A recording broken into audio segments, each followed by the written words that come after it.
এমন কোনো কুকীর্তি নাই যেটা বেনজির আহমেদ করেননি। বেনজির আহমেদ শুধু শাপলা চত্বরের মাস্টারমাইন্ড না, তিনি এক সময় আমরা জানতাম যে তিনি সারা বাংলাদেশকে চালাচ্ছেন, তিনি সরকার চালাতেন, তিনি দেশ চালাতেন, তার উপরে আর কোনো মানুষ কাউকে মানুষ মনে হতো না।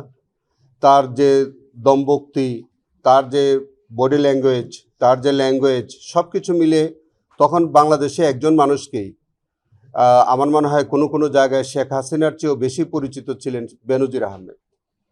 এই পরিচিতির কারণ হলো যে তিনি হেন দুষ্কর্ম নাই যেটা তিনি তার এই কর্মজীবনে তিনি করেননি, এবং সেটা আওয়ামী লীগ শাসনামলেই আমরা ধারণা করি যে আওয়ামী লীগের শেষ সময়ে তাদেরই কোনো আভ্যন্তরীণ কোন্দলে, তাদেরই কোনো কুশীলব তার এই কুকীর্তি প্রকাশ করে দেন, এবং তখনকার সংবাদপত্র কালের কণ্ঠ বিস্তারিত প্রতিবেদন ছাপিয়েছিল, এবং সেখানে আমরা প্রথমবারের মতো আমরা দেখতেছিলাম, জাতি দেখেছিল যে তিনি কত সম্পদের মালিক, কত ফ্ল্যাট, কত জায়গা, কত জমি, এবং তার স্ত্রীর নামে, তার সন্তানদের নামে, এবং তিনি তার বিরুদ্ধে শত শত কোটি টাকা তার সন্ধান পাওয়া যায় দেশে বিদেশে।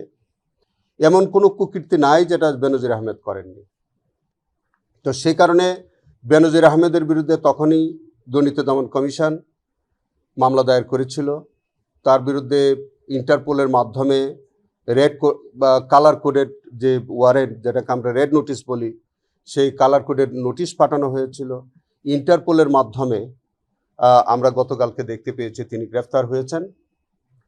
এই বেনজিরের বিরুদ্ধে যে ওই যে বললাম যে তিনি শুধু শাপলা চত্বরের মাস্টারমাইন্ড না, তার বিরুদ্ধে আমাদের ওখানে প্রায় 10টির মতো মামলা আমরা কিন্তু ইনভেস্টিগেশন করে যাচ্ছি, এবং প্রত্যেকটার সাথে তার কানেকশন আছে। এবং সেই এর মধ্যে ইতিমধ্যে আমাদের যে তিনি যখন র্যাবের প্রধান ছিলেন, তখন গুমের সাথে যেগুলো অলরেডি চলমান আছে তার মধ্যে বিচার চলছে। তিনি শাপলা চত্বরের মামলায় অন্যতম কুশীলব ছিলেন আসামি। তার বিরুদ্ধে আমাদের তদন্ত প্রায় শেষ পর্যায়ে। তার বিরুদ্ধে চট্টগ্রামের একরাম কমিশনার যে হত্যাকাণ্ড, তার সাথে তার সরাসরি সম্পৃক্ততা ছিল, সেখানেও তিনি আছেন। এবং আরও বললাম যে আরও অন্তত 7 থেকে 10টি মামলার তদন্ত চলমান আছে, যেগুলোতে প্রত্যেকটার মধ্যে তার সরাসরি সম্পৃক্ততা আছে। তিনি পুলিশ কমিশনার হিসেবে অসংখ্য হত্যাকাণ্ডের সাথে জড়িত, তিনি র্যাবের প্রধান হিসেবে অসংখ্য হত্যাকাণ্ডের সাথে জড়িত, তিনি যখন পুলিশের প্রধান ছিলেন, আইজিপি হিসেবে দায়িত্ব পালন করেছেন, অসংখ্য অপরাধের সাথে তিনি জড়িত ছিলেন।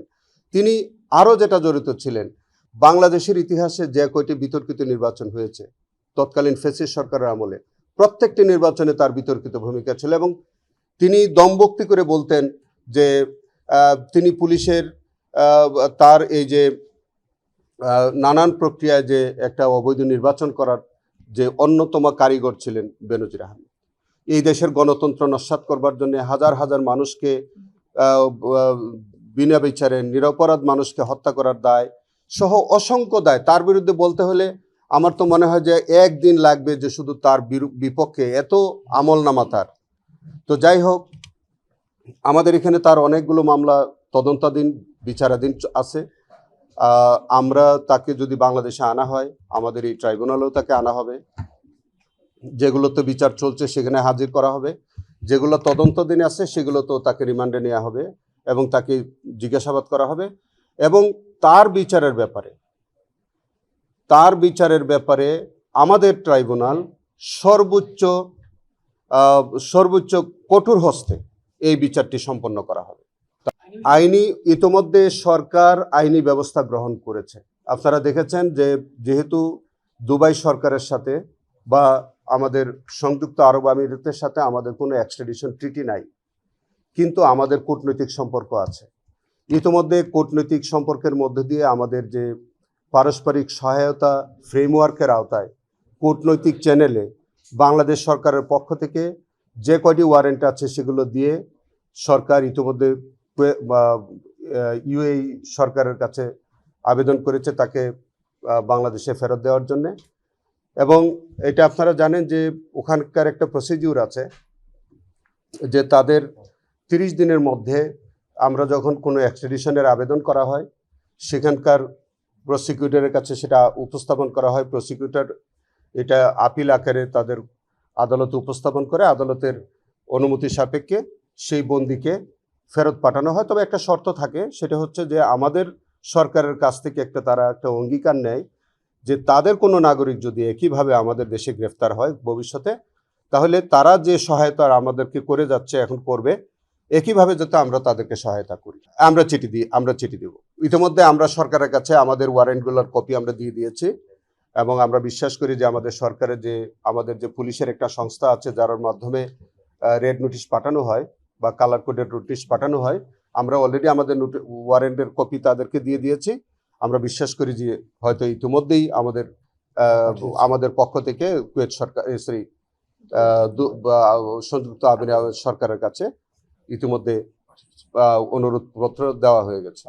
আমরা চিঠিটা পাঠাবো আমাদের তদন্ত সংস্থা থেকে। আমাদের এনসিবি নামে একটা প্রতিষ্ঠান আছে, যেটা আমাদের পুলিশের ঊর্ধ্বতন একটা এনসিবি, এনসিবি থেকে ওটা যাবে সংশ্লিষ্ট ইন্টারপোলে।